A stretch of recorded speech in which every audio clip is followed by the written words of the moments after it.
आता काका काय आता काय खाली काय समोर ट्रकवर बघा काय लिहिले ना ना.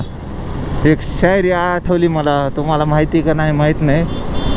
हा गाडीचा मालक आहे ना ना आणि तुमच्या टिंब टिंब टिंब घ्या समजून पुढचं. सामान्यवाले को इशारा कॉफी. थांबा, तुम्हाला एक शायरी दिसली मला पिकअपवर, शायरी दाखवतो तुम्हाला.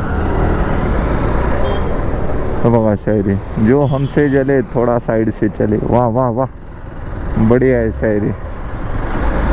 अरे काय नेते भाई असं भरून, एक घाटली पडला तर सपला विषय.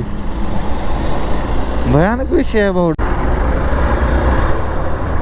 आजी थांबा थांबा, आजी 2 मिनिट थांबा, मला जाऊ द्या, नंतर तुम्ही जावा.